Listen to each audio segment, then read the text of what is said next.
Halo, apa kabar pemirsa TVR Parlemen dimanapun Anda berada, berjumpa kembali dalam program TVR 17 bersama saya Anggun Oktarini. Dan tepat pukul 17 waktu Indonesia Barat, kami hadirkan kepada Anda sejumlah informasi paling baru dan juga menarik seputar kinerja dan kegiatan DPR RI yang telah disajikan oleh redaksi TVR Parlemen. Pemirsa TVR Parlemen, inilah TVR 17 selengkapnya.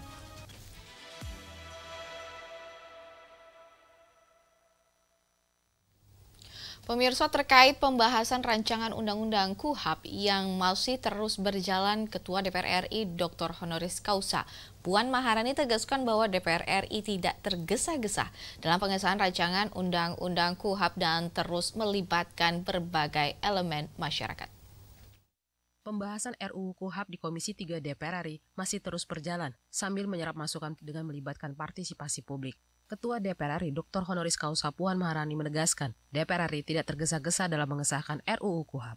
Sebagai salah satu RUU yang masuk prolegnas prioritas tahun 2025, Komisi 3 DPR menargetkan RUU KUHP bisa disahkan September mendatang karena RUU KUHP bersinggungan dengan penerapan Undang-Undang KUHP yang akan berlaku mulai tahun 2026. Puan Maharani memastikan proses pembahasan RUU KUHP yang berjalan di Komisi 3 DPR akan terus melibatkan berbagai elemen masyarakat. Proses tersebut juga bisa diakses masyarakat melalui live streaming media DPR RI. Melakukan pembahasan tersebut secara terbuka, mengundang pihak-pihak yang memang kami harus lakukan bersama-sama untuk bisa melakukan pembahasan tersebut. Kalau kemudian belum dibuka ataupun terbuka, karena memang sampai saat ini prosesnya itu masih dilakukan untuk apa itu?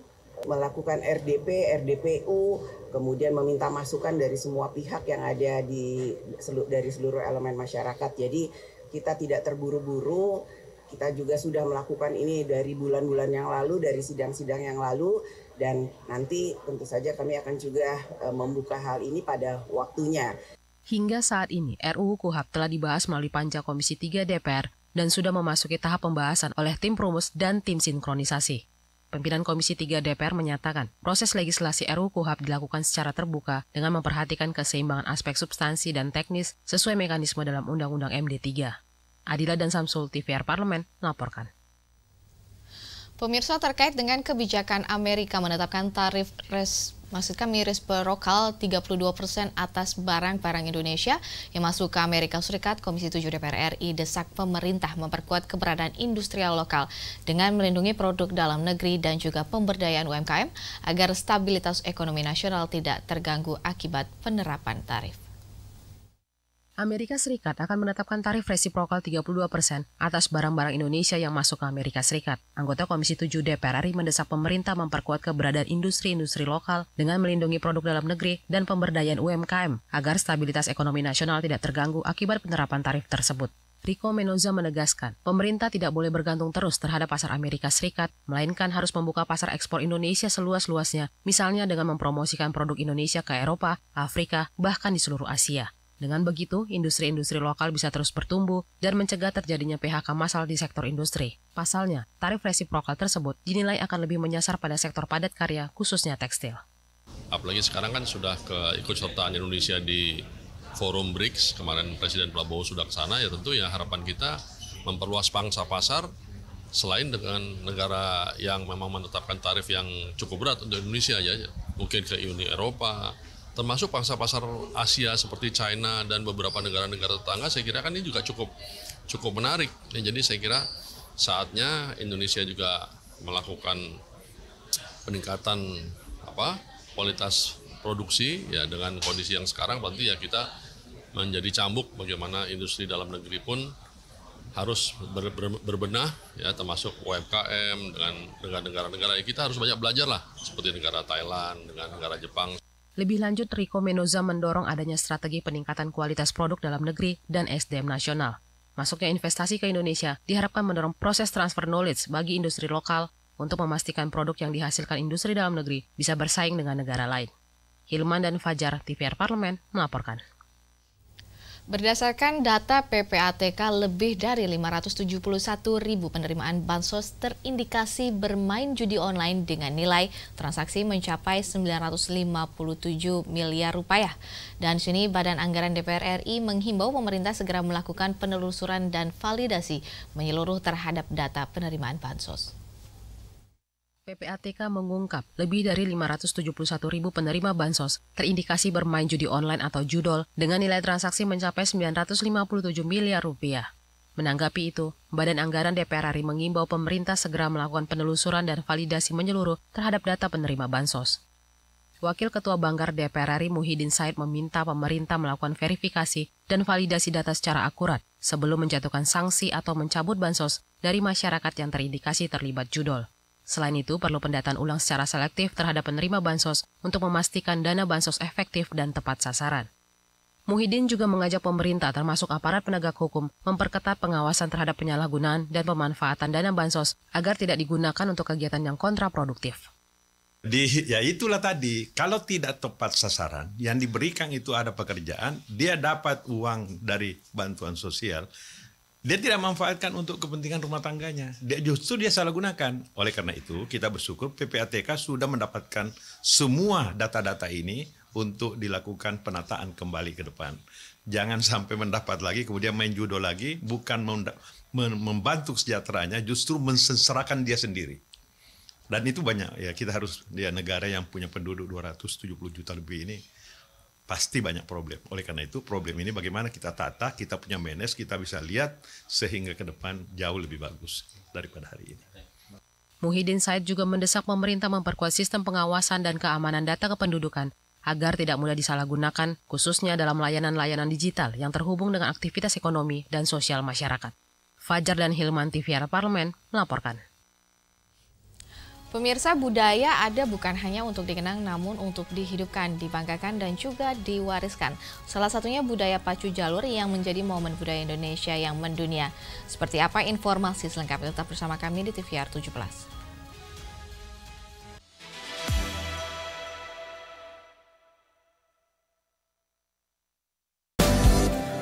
Kalau anak-anak yang bermasalah, yang nakal ini dibawa ke barak TNI. Contoh beberapa penelitian yang kami temukan, pertama terbukti tidak efektif. Artinya tidak ada pengaruh terhadap kontrol yang tidak menggunakan pelatihan bootcamp militer. Bahkan di penelitian lain meningkatkan ya tingkat kejahatan, atau kriminalitas atau mungkin kenakalan. Yes. Tidak ada kalimat tidak boleh sekolah ataupun orang tua mengatakan sudah tidak sanggup mendidik anak. Ya.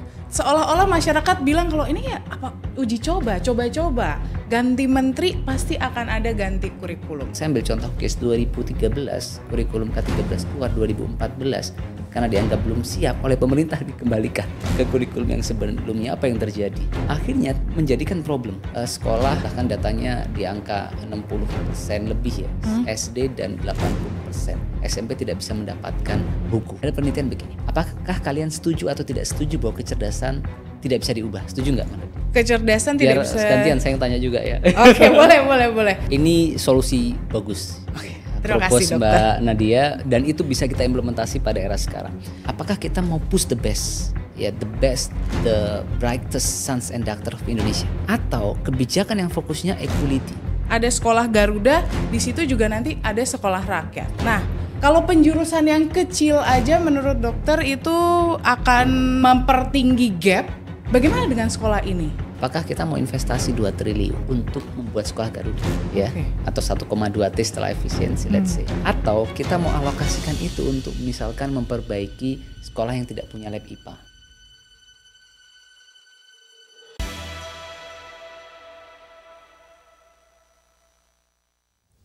Pemirsa, masih bersama kami di TVR 17. Pacu jalur budaya berusia ratusan tahun. Asal Kuantan Singging di sini telah membuka mata dunia akan kekayaan budaya Indonesia. Hal ini menjadi momentum dalam mempromosikan lebih banyak budaya Indonesia ke kancah dunia yang tentunya menjadi tanggung jawab kita bersama.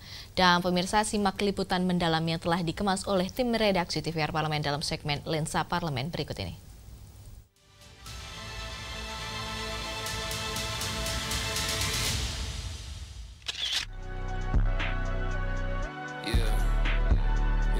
Aksi memukau bocah penari pacu jalur Rayan Arkandika membuat budaya asal Kabupaten Kuantan Singingi Riau ini dilirik masyarakat, atlet, bahkan selebritas dunia.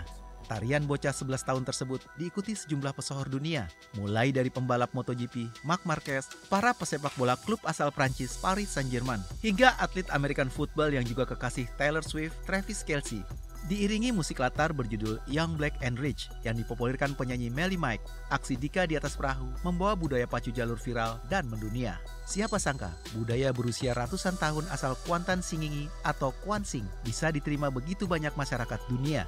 Melalui gerakan apik yang mengikuti ritme dayungan perahu, Dika memperkenalkan salah satu dari ribuan budaya di tanah air kepada dunia. Dalam balutan pakaian adat Kuansing, teluk belanga serba hitam, lengkap dengan tanjak yang diikatkan di kepala serta kacamata hitamnya, Dika berperan sebagai Togakluan atau orang yang berdiri tegap di haluan perahu untuk menyemangati pedayung. Togakluan hanya boleh berdiri di atas perahu ketika perahu yang ditumpanginya sedang unggul dalam permainan. Jika tertinggal, Togakluan hanya duduk atau melompat ke sungai untuk mengurangi bobot perahu. Saat perahunya melaju kencang, Dika menari dan mencuri perhatian warganet TikTok. Meski gerakannya sederhana, aksi Dika dikaitkan dengan tren aura farming yang juga sedang viral di media sosial. Aura farming merupakan julukan yang diberikan kepada seseorang yang melakukan pose atau gerakan sederhana namun memancarkan karisma atau aura yang luar biasa. Tren viral pacu jalur harus dimanfaatkan pemerintah sebagai momentum untuk mempromosikan lebih banyak budaya Indonesia ke kancah global. Pemerintah seharusnya belajar untuk mengemas promosi budaya secara menarik dan menyebarluaskannya dengan cara-cara yang relevan dengan generasi dan tren saat ini. Buktinya, aksi Dika bisa viral hanya dalam video berdurasi 18 detik. Buktinya, tarian sederhana Dika di atas perahu bukan hanya membawa timnya memenangkan permainan pacu jalur, namun juga akan mendatangkan penyanyi asal Amerika Serikat Melly Mike ke puncak festival pacu jalur pada 20 hingga 24 Agustus mendatang. Jadi saat ini sudah ramai di sana, tapi nanti menjelang nanti sampai Agustus ya, bulan depan ini tentu saja akan menjadi puncak dari ratusan ribu orang yang akan hadir di sana. Karenanya salah satu yang dipersiapkan oleh Pemprov ya bersama pemerintah kabupaten adalah menyiapkan sarana prasarana, artinya jalan yang selama ini mungkin kurang bagus akan diperbaiki kata beliau.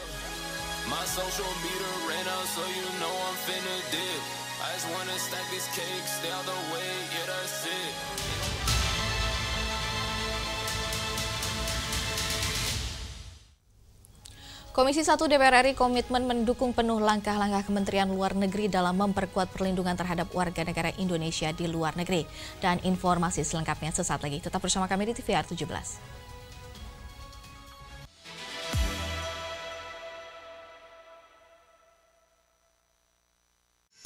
Kehadiran mereka tidak hanya mewakili suara perempuan, tetapi juga membawa perspektif yang beragam serta pengalaman hidup yang unik ke dalam proses pembuatan kebijakan.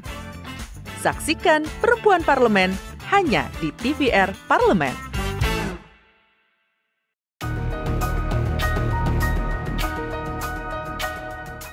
Indonesia saat ini mengalami situasi darurat sampah. Setiap tahunnya jutaan ton sampah bertambah tanpa pengelolaan yang memadai. Di tengah situasi krisis lingkungan ini yang menjadi pertanyaan penting, apakah pendidikan Indonesia sudah memberikan bekal yang cukup kepada generasi muda dalam mengelola sampah? Ada 34 juta ton lebih sampah di Indonesia yang dihasilkan dari berbagai sektor. Tapi pengelolaannya belum memadai ya, Pak? Sama sekali tidak memadai. Undang-Undang nomor 18 tahun 2008 ya, itu sudah 17 tahun, tetapi hasilnya tidak nampak. Dimotivasi sesungguhnya untuk kesejahteraan manusia, namun karena tata caranya dan literasinya yang lemah menyebabkan yang bermanfaat awalnya justru kemudian menjadi masalah. Mau menggunakan teknologi setinggi langit pun, kalau manusia tidak mau memilah, kalau warga tidak mau memilah, pokoknya di hilir itu penuh, TPA akan penuh. Hanya di TVR Parlemen. Hai, sekarang kamu bisa menyaksikan program-program TVR Parlemen di First Media, channel 18 ya.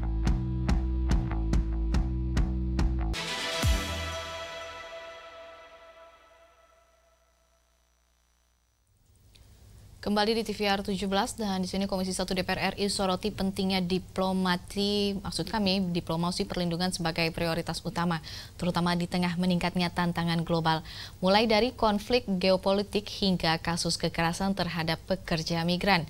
Dan informasi selengkapnya berikut laporan rekan kami Nazia Sudirja dari Gedung DPR RI Senayan, Jakarta. Baik pemirsa TVR Parlemen dimanapun Anda berada, seperti diketahui bahwa saat ini banyak WNI kita yang bekerja dan juga tinggal di luar negeri, seperti pekerja migran Indonesia, kemudian juga pelajar dan juga diaspora. Lantas mereka sendiri pasti tentu menginginkan adanya perlindungan secara hukum, kemudian juga perlindungan sosial dan juga kemanusiaan. Namun pemirsa, akhir-akhir ini kita dengar bahwa banyak sekali kasus-kasus kekerasan dan juga kriminalisasi, bahkan hingga hukuman mati yang terjadi di WNI kita. Dan baru-baru ini terjadi kasus terkait dengan WNI kita yang divonis 7 tahun di Myanmar karena dituduh sebagai bagian dari kelompok pemberontakan. Lantas seperti apa nih masa depan dari perlindungan WNI kita di luar negeri dan juga seperti apa skenario ideal perlindungan WNI kita di luar negeri, terlebih saat ini Dubes baru kita masih dalam proses uji kelayakan. Saat ini telah tergabung bersama kami Bapak Tubagus Hasanuddin dari fraksi PDI Perjuangan. Pak, anggota Komisi 1 DPR RI. Baik Pak, terkait dengan sinergi antara Komisi 1 DPR RI dengan Kementerian Luar Negeri dan juga KBRI atau KJRI selama ini dalam menangani kasus darurat yang melibatkan WNI sejauh ini seperti apa Pak? Ya, jadi begini ya, untuk perlindungan warga negara Indonesia yang bekerja atau bertugas di luar negeri itu dilakukan secara intensif. Ya, dalam hal ini Kementerian Luar Negeri bekerja sama dengan DPR RI, wabil khusus Komisi 1. Di Kementerian Luar Negeri ada yang namanya Direktur Perlindungan Warga Negara Indonesia. Ya, sampai sekarang ini mereka sudah melaksanakan tugas secara optimum. Ya, itu harus dicatat bahwa warga negara Indonesia yang bermasalah di luar negeri yang bekerja di sana pada umumnya, saya ulangi lagi, sebagian besar itu adalah yang masuk dengan tidak resmi atau ilegal itu ya. Jadi harus dicatat itu, sehingga saya berharap untuk bekerja di luar negeri silahkan bebas, tetapi ikuti prosedur yang ditentukan oleh negara kita dan ditentukan oleh negara tertuju, begitu ya. Nah, baru saya Bapak sebutkan terkait para pekerja migran kita ini yang bekerja di luar negeri kebanyakan adalah pekerja yang ilegal ya Pak. Ya. Yang tidak legal. Nah, lantas tantangan terbesar yang dihadapi dalam mendorong para dubes kita nih agar tidak hanya menjalankan fungsi diplomatik tetapi juga secara aktif hadir melindungi WNI seperti apa? Pertama itu tentu ya, sebelum berangkat warga negara Indonesia ini harus berpikir ulang ya, tempuhlah dengan cara yang legal dan itu bisa dipertanggungjawabkan, dan kalau ada masalah itu bisa dibantu secara nyata. Ya, itu yang pertama. Yang kedua, setiap datang ke negara yang bersangkutan perlu melaporkan diri kepada Kedutaan Besar Republik Indonesia, di mana posisinya, alamatnya, dan apa kegiatannya. Itu yang paling baik, seperti itu ya. Nah, mereka-mereka yang karena sesuatu hal tidak melakukan itu dan kemudian bermasalah, tetap saja pemerintah memberikan perlindungan secara optimal, tetapi perlu kerjasama yang baik. Beberapa kasus terjadi, misalnya saja di Myanmar, misalnya saja di Kamboja, dan negara-negara lainnya. Kemudian Komisi 1 terus bekerja sama dengan Kementerian Luar Negeri untuk menyelamatkan mereka dan membantu mereka secara hukum. Nah, terakhir nih Pak. Bagaimana DPR RI memastikan bahwa perlindungan WNI ini bukan hanya retorika diplomatik tetapi juga menjadi kerja nyata di lapangan? Ya, perlunya media mewartakannya dan kemudian kami menyambutnya dan mengkomunikasikannya dengan kementerian terkait. Kerjasama media itulah dibutuhkan sehingga media benar-benar menjadi bagian yang tidak terpisahkan di dalam menyelesaikan masalah-masalah kebangsaan ini. Terima kasih Pak atas waktunya. Baik pemirsa, itu tadi wawancara saya dengan Bapak Tubagus Hasanuddin, anggota Komisi 1 DPR RI dari fraksi PDI Perjuangan terkait dengan perlindungan WNI kita di luar negeri. Tadi disampaikan bahwa perlindungan WNI di luar negeri ini bukan hanya tugas dari Kementerian Luar Negeri ataupun Kedutaan Besar Indonesia, ini juga melainkan tugas dari kita semua, terutama pada media kita untuk dapat menyampaikan terkait dengan apa-apa saja hal yang terjadi di luar negeri terkait dengan WNI kita, dan tentu saja kerjasama yang diharapkan terkait dengan kementerian, kemudian juga pemerintah, kedutaan besar, dan juga seluruh elemen masyarakat ini diharapkan dapat bersinergi dengan baik untuk melindungi para warga negara kita di luar negeri. Tadi juga disampaikan bahwa WNI kita yang kemudian terjerat kasus di luar negeri ini kebanyakan adalah WNI yang bekerja secara ilegal. Tadi disampaikan juga oleh Bapak Tubagus Hasanuddin bahwa sebetulnya lebih baik para WNI ini melakukan prosedur yang baik untuk melakukan pekerjaan di luar negeri agar mendapatkan perlindungan yang semestinya. Demikian yang dapat kami sampaikan pemirsa. Saya Nazia Sudirja kembali ke studio. Selanjutnya pemirsa, apa saja yang menjadi sorotan di media online nasional pada hari ini? Usai jeda, tetap bersama kami di TVR 17.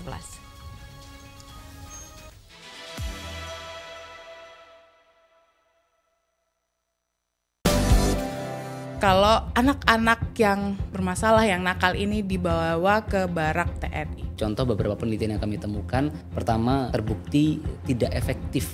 Artinya tidak ada pengaruh terhadap kontrol yang tidak menggunakan pelatihan bootcamp militer. Bahkan di penelitian lain meningkatkan ya tingkat kejahatan, atau kriminalitas atau mungkin kenakalan.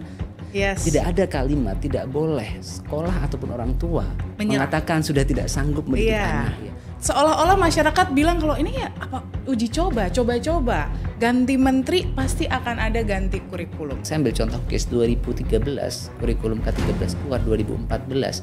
Karena dianggap belum siap oleh pemerintah dikembalikan ke kurikulum yang sebelumnya. Apa yang terjadi? Akhirnya menjadikan problem. Sekolah bahkan datanya di angka 60% lebih ya, SD dan 80%. SMP tidak bisa mendapatkan buku. Ada penelitian begini, apakah kalian setuju atau tidak setuju bahwa kecerdasan tidak bisa diubah? Setuju nggak? Kecerdasan biar tidak bisa. Gantian saya yang tanya juga ya. Oke, boleh. Ini solusi bagus.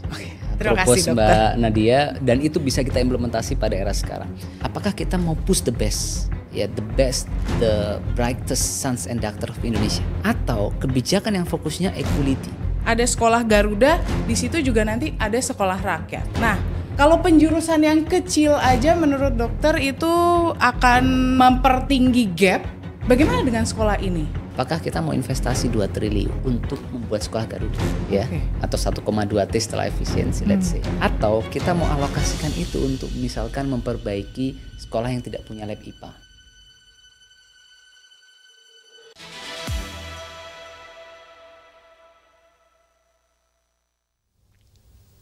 Pemirsa, kembali di TVR 17 dan kali ini kita masuk ke segmen media online dan nasional. Mari kita simak isu apa saja yang menjadi sorotan media serta tanggapan dari sejumlah anggota Dewan. Bersama rekan kami, Dadi Ramadan.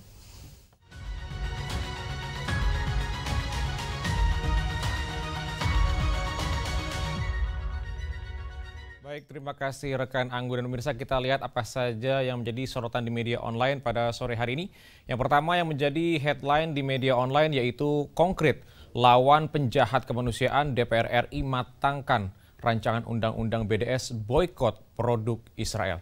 Kita lihat informasinya di layar kaca Anda pemirsa, di mana banyak sekali media membahas terkait dengan Ketua Badan Kerjasama Antar Parlemen DPR RI, Mardani Alisera, yang mengungkapkan bahwa di DPR RI tengah mematangkan rancangan undang-undang boykot, divestment, dan sanction sebagai bentuk nyata komitmen Indonesia dalam mendukung perjuangan rakyat Palestina. Rancangan undang-undang BDS akan menjadi landasan penting bagi Indonesia dalam mempertegas posisi politik luar negerinya yang bebas aktif sekaligus berpihak pada keadilan dan kemanusiaan. DPR RI terus aktif di ranah diplomasi internasional, di mana kehadiran Indonesia di berbagai forum global terus dimanfaatkan untuk memperkuat solidaritas bagi Palestina. DPR RI menekankan pentingnya gerakan bersama lintas sektor yang menjadi kunci agar dukungan terhadap Palestina tak hanya menjadi isu politik, tapi juga gerakan kolektif nasional. Langkah DPR RI melalui BKSAP menunjukkan bahwa perjuangan dalam kemerdekaan Palestina tidak berhenti di tataran wacana moral, tetapi diterjemahkan ke dalam bentuk kebijakan konkret dan langkah diplomatik yang terukur. Dan berita selanjutnya menjadi headline di media online pemirsa, yaitu Komisi 8 DPR RI minta perjelas status guru dan kontrak P3K di sekolah rakyat. Dan kita lihat informasinya di mana DPR RI apresiasi hadirnya pendidikan berasrama bernama sekolah rakyat sebagai upaya memutus mata rantai kemiskinan. Di samping itu, Komisi 8 DPR RI juga menyoroti ketidakjelasan status tenaga pendidik dan kependidikan dalam program sekolah rakyat.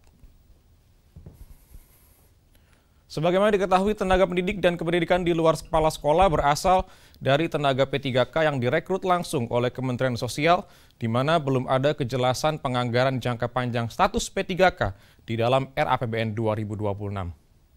Dan merespon hal ini, anggota Komisi 8 DPR RI Haini Relawati, Rini Widyastuti mengusulkan adanya pamong dalam sistem pendidikan sekolah rakyat. Dan sebagaimana diterapkan di Sekolah Taruna Nusantara, karena Kementerian Sosial memiliki pengalaman panjang pengelolaan pamong dalam rehabilitasi sosial. Di samping itu, DPR RI mengingatkan bahwa pengembangan sekolah tidak boleh hanya fokus pada target kuantitatif seperti jumlah sekolah atau siswa, melainkan harus memastikan kualitas manajemen, status hukum tenaga pengajar, dan juga kesiapan kurikulum. Dan pemirsa, itu tadi headline di media online pada hari ini, yaitu konkret lawan penjahat kemanusiaan, DPR RI matangkan rancangan Undang-Undang BDS, boikot produk Israel, serta Komisi 8 DPR RI minta perjelas status guru dan kontrak P3K di sekolah rakyat. Sekian dari saya, Dede Ramadan, kembali ke rekan Anggun.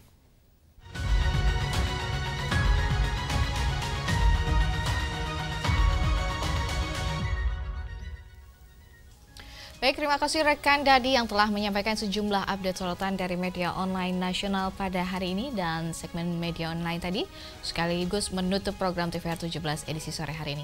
Saya, Anggun Oktarini, beserta seluruh kru TVR Parlemen yang bertugas mengucapkan terima kasih dan pamit undur diri dari hadapan Anda. TVR Parlemen, referensi Indonesia.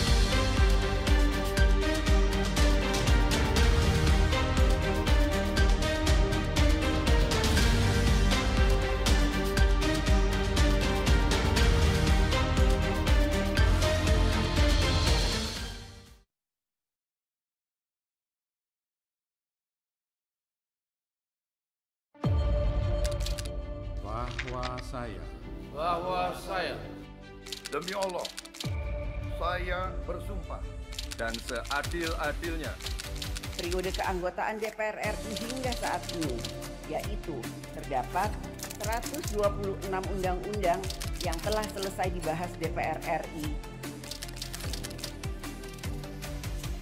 Terima kasih rekan Elisa dan juga Dadi dan pemirsa.